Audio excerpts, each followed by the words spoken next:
Bapak Ibu hadirin yang dirahmati Allah Subhanahu wa taala, selanjutnya kita mendengarkan hikmah nuzul Quran yang akan disampaikan oleh Ustaz Febri Triantoro Cerkasi SHI MH.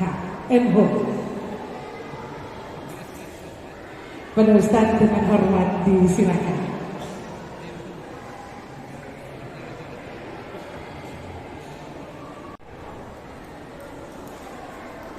Assalamualaikum warahmatullahi wabarakatuh.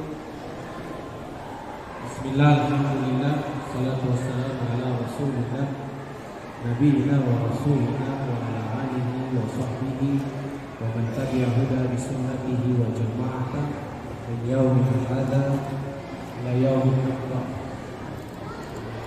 Qail fi kitabil aziz, inna allaha ya'murukum bil adli wa ihsan wa ita'i dzil qurba wa yanha 'anil fahsya'i wal munkari wal baghi ya'idukum la'allakum tadhakkarun. Yang terhormat Bupati Fakfak, yang kami hormati Sekda Kabupaten Fakfak, segenap pimpinan OPD yang mungkin hadir di kesempatan ini yang kami hormati, yang kami muliakan Imam Masjid Agung Baitul Maqmur Fakfak, Ketua MUI Kabupaten Fakfak yang kami hormati, para ustaz, para guru, para alim yang telah hadir di kesempatan ini yang kami hormati pula, Bapak Ibu jamaah sekalian dan adik-adik remaja masjid yang kami banggakan. Kita bersyukur kepada Allah, di kesempatan ini kita masih melaksanakan satu peringatan momentum bersejarah dalam Islam, yakni nuzulul Quran. Tentu nuzul Quran itu menurut Profesor Yudian Wahyudi, itu mantan rektor saya. Sekarang beliau kepala BPIP. Beliau katakan nuzul Quran itu sebuah momentum sama halnya dengan peringatan 17 Agustus. Ini pandangan kenegaraan, jangan tersinggung. Artinya kita akan selalu memperingati, merayakan manakala momentum itu hadir. Tetapi ada batasnya. Sehingga kalau umat Islam sudah tidak punya kira, kurang inspirasi, maka nuzul Quran sudah tidak dilaksanakan lagi. Sama, kalau orang sudah kurang nasionalismenya, semangat bernegaranya mulai rapuh, maka mungkin momentum 17 Agustus tidak istimewa lagi. Ini sebuah pandangan kaitannya dengan peringatan. Tapi kita bersyukur kepada Allah, kita masih mau melaksanakan sebuah peringatan yang tidak hanya memberikan dampak spiritual kepada kita, tetapi juga semoga menjadi kesan monumental dalam menerjemahkan dan menerapkan nilai-nilai Al-Quran dalam kehidupan kita. Kepada Nabi SAW kita naikkan salawat dan salam atas risalahnya lah, sehingga kita meski di tengah pandemi atau endemi saat ini, kita masih berkomitmen terhadap sunnah-sunnah Nabi Sallallahu Alaihi Wasallam. Nabi itu, hadirin yang dirahmati Allah, saya mengutip sebuah syair yang pernah dinagwamkan oleh Syekh Alam Al-Haddad. Kalau orang Islam membaca surat Yusuf, itu diceritakan tentang perilaku Zulaikha. Ketika itu hoax sudah mulai ada. Kalau hoax itu sudah di zaman Yusuf. Lalu Zulaikha itu pintar, dia undang para istri pejabat. Nah, kalau konteksnya sekarang, istri bupati undang istri-istri kepala OPD ke rumah bupati. Lalu diberikan masing-masing pisau. Barulah dipanggil Yusuf keluar dulu. Ada yang melihat ketika Yusuf keluar, pesonanya itu membuat para istri-istri pejabat di waktu itu tak sadar mengiris jemaah mereka. Itu dalam Al-Quran ada, bukan ngomong ya. Lalu Syekh Alawi Haddad membacakan saya itu, dia katakan begini: "Lau anna ashab Zulaiha ra'ayna jamilu la asarna an taqta'u qulubum ila ain." Kalau para istri-istri pejabat itu lihat Muhammad sallallahu alaihi wasallam, mungkin tidak hanya jari-jari mereka yang teriris, tetapi hati-hati mereka pun tersayat karena begitu memukaunya Nabi sallallahu alaihi wasallam. Allahumma shalli ala Muhammad. Di kesempatan ini saya ingin menguraikan satu kalam Allah, surat An-Nahl ayat 90. Di awal mukadimah tadi saya sudah baca. Innallaha ya'murukum bil 'adli wal ihsan. Setiap kita ini ada perintah untuk melaksanakan keadilan. Konteks adil itu wa kadzalika ja'alnakum ummatan wasat. Orang adil itu kata Al-Qur'an juga mereka yang menghadirkan perilaku moderat, tidak intoleran, tidak radikal. Itu perilaku adil. Kenapa harus adil? Karena dengan keadilanlah seseorang akan jernih dalam melakukan banyak hal. Keadilan itu cermin orang-orang penghuni surga. Dalam satu hadis itu dikatakan ada 7 golongan yang mereka akan memperoleh naungan Allah, di mana tidak ada naungan kecuali naungan Allah. Yang pertama itu imamun adil. Nah, itu para pemimpin kita harus adil. Namun sayangnya jemaah yang dirahmati Allah, ayat ini cenderung tidak berdampak atau tidak menjadi inspirasi kepada kita umat Islam, khususnya pria atau laki-laki. Kenapa? Perilaku kita sholat Jumat, ayat ini dibaca oleh Habib Pasekda pernah khutbah itu. Ketika sampai di inna Allah ya'murukum bil 'adli wal ihsan jamaah berbangun, artinya Pasekda sesuatu. Inilah masalah kita beragama dalam menerjemahkan nilai Al-Quran. Ayat yang seharusnya menjadi cambuk dorongan untuk kita berperilaku baik cenderung ditempatkan pada hal yang setidaknya hanya memberikan sebuah peringatan biasa. Padahal jemaah sekalian yang dirahmati Allah, kalau kita rujuk dalam sejarah kenapa ayat itu ada di khutbah kedua, itu luar biasa. Bapak Ibu mungkin pernah baca sejarah dinasti Umayyah. Ada seorang khalifah bernama Umar bin Abdul Aziz. Dia itu juga dijuluki Umar kedua setelah Umar bin Khattab. Kenapa dia begitu dikagumi? Meski dalam sirah itu dia menjabat Bupati Islam. Bupati kurang lebih 3 tahun. Kalau Umar bin Abdul Aziz itu 2 tahun 136 hari. Di usia ke-37 tahun dia wafat. Nah, ini yang saya mau sampaikan. Kenapa Umar memasukkan ayat itu ke dalam khutbah kedua? Ternyata politisasi mimbar, penyebaran kebusukan kepada sesama melalui mimbar-mimbar masjid itu telah terjadi di masa Bani Umayyah.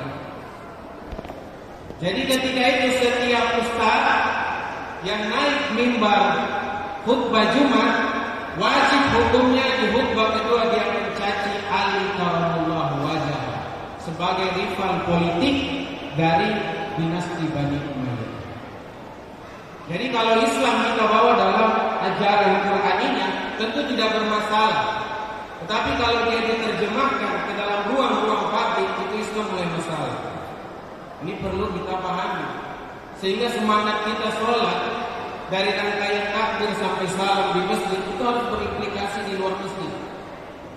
Ya, kadang kita itu, apalagi Ramadan ya, berzikir itu seperti besok mau wafat begitu, khusus sekali.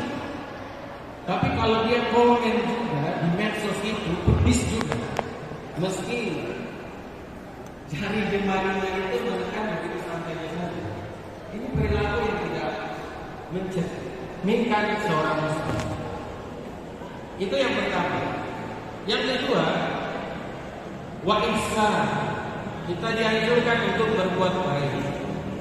Berbuat baik itu Bapak Ibu yang belum baca, mungkin matematisnya kita tidak seharusnya kita lakukan. Ya. Karena siapa yang kita lakukan belum tentu dia berbuat baik. Kita itu manusia itu begini. Dia kalau ada sesuatu dia pikirkan untuk rugi dulu. Saya buat ini apa? Maka Allah tahu itu. Allah menegur perilaku orang-orang yang seperti itu dengan kalimat wa ahsinu kama ahsanallahu ilaik. Berbuat baik saja. Karena kau hidup bernapas saja Allah sudah berbuat baik. Maka berbuat baik yang benar. Kemudian kebaikan ketiga yang menjadi seruan dari ayat ini di samping Allah ayat mengingatkan lisan wanita yang ini kita dianjurkan untuk berbagi terhadap sesama. Motivasi ayat ini diangkat sebagai cara bagaimana seorang muslim menerjemahkan Al-Quran tidak hanya dalam kerangka dia membaca saja sebagai sebuah rutinitas, tetapi dia mampu mengamalkan dalam kehidupan. Di awal tadi, ketika surat Al-Alaq dibaca, lalu ada instrumen musiran. Saya pikir di zaman Nabi kalau beliau kayak gitu juga sahabat lari gitu. Apalagi belajar dari saya. Kalau zaman Nabi tidak saya asli. Jadi kalau suasana di Bawahira kayak gitu saya kira sahabat kamu semua. Nah, poin yang saya sampaikan itu tidak mungkin remaja muslim lakukan kalau tidak punya daya atau tidak memiliki inspirasi. Sehingga Al-Quran itu oleh Prof. Muhammad katakan dia mungkin hadir tidak sebagai buku ilmiah atau kitab undang-undang atau sebagai sumber pengetahuan saja, tetapi Al-Quran dikatakan sahih itu lima kali zaman karena nilai-nilai itu saja mampu menjangkau seluruh kalangan manusia.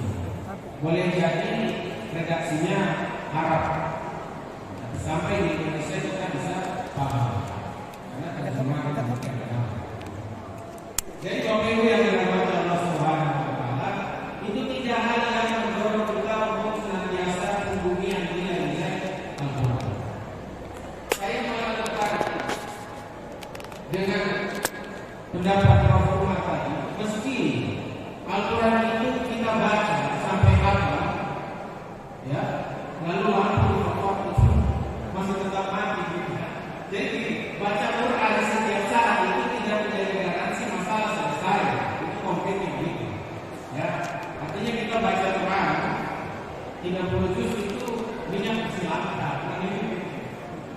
Tetapi membaca Quran itu kalau nilai-nilai Al-Quran spirit universal dalam Al-Quran itu diterjemahkan di lingkungan birokrasi, di masyarakat, pedagang dan seterusnya, ini yang menjadi ukuran berkat Al-Quran itu menyapa semua kita.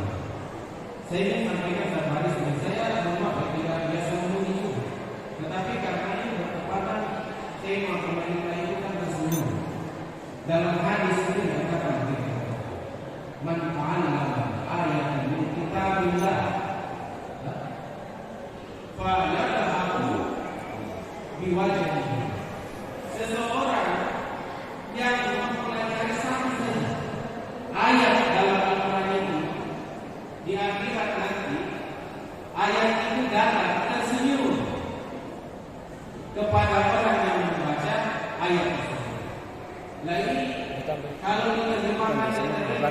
sulit. Tetapi bagaimana maknai dalam aktualisasi kehidupan kita sehingga benar-benar Al-Quran itu memberikan dampak yang baik, tidak hanya di dunia tapi di akhirat. Berikutnya, 3 tema penting juga masih bersinggungan dengan agama dan 90 itu mengajarkan kita supaya menjadi orang-orang yang saling memberi maaf. Ini penting. Yaqulu bil adli wa ihsan wa ila qurba wa yanha 'anil fahsya wal munkar wal baghi fa'sabuka. Kita dilarang untuk berbuat keji. Terlebih baghi. Baghi itu dimaksudkan dalam tafsir al-Wasitiyah mengatakan orang-orang yang tidak hanya melakukan kerusakan di muka bumi, tetapi juga mereka memutuskan persaudaraan. Itu soal di fokus. Kemarin saya sampaikan kalau orang Papua, terutama orang Islam jamaah masjid Agung ini, setiap kali selesai membaca Allahumma inna afuwwun bihi Al-Quran, dia baca dulu yang sholat itu. Jadi kalau satu kali sholat dia baca 3 kali, 30 kali sholat itu dia baca 92. Apakah berarti bacaan itu tidak? Bacaan itu dibaca malam, selesai siangnya maaf itu baru implementasi dari doa tadi jalan. Kalau ada yang baca saja di malam hari, besok hari masih bangun malam, itu akan masuk. Begitu Allah kita mengharapkan ampunan Allah karena Allah Maha Pengampun, sementara kita berada sesama yang memberi maaf. Saya diberi kesempatan malam ini. Saya katakan begini, paling lama itu 3 hari sebelum matahari besok. 3 hari itu sudah bersama dengan saudara. Paling cepat sebelum matahari terbenam di kaki. Tapi kalau pola kita sampai 1 Syawal, kalau saudara punya rumah, Anda bisa bayangkan berapa puluh hari, bahkan ratus hari Anda lewatkan tanpa rahmat Allah Subhanahu wa Ta'ala. Waktu itu boleh memahami dalam rangka bagaimana kita menguatkan solidaritas dan membangun kekuatan antara sesama. Inilah saya pikir menjadi hal yang penting konsen kita dalam memaknai nuzul Quran. Sehingga tadi sudah disinggung juga kita setiap tahun itu berarti dalam seremoni saja. Kita memperingati nuzul Quran, tapi nuzul Quran itu tidak terus sampai ke sini. Itu mengakhir. Padahal Allah menyebutkan dalam surah Al-Qur'an itu inna lillahi min ahli nas. Allah itu punya saudara dari golongan manusia, sahabat era.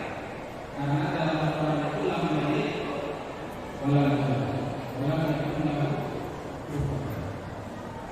Kenapa ya? Allah itu sama sekali tidak punya keluarga. Dia tidak berada dari para, tetapi dia punya saudara. Para sahabat bertanya, mana ya Rasulullah? Mereka itu ahli Quran dan mereka yang terpilih.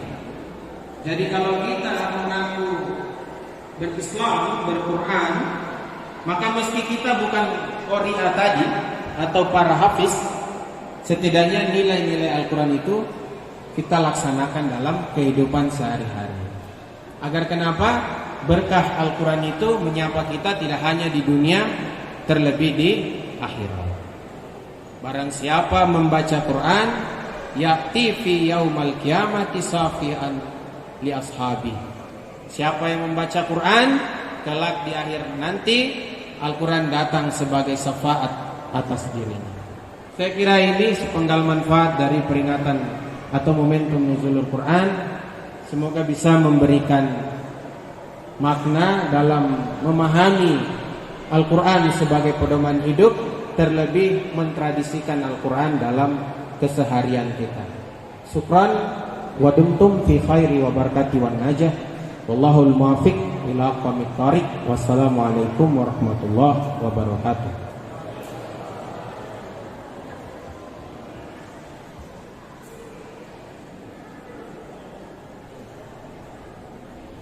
Demikian hikmah nuzul Quran. Semoga apa yang disampaikan kita dapat mengambil hikmahnya untuk kehidupan kita sehari-hari.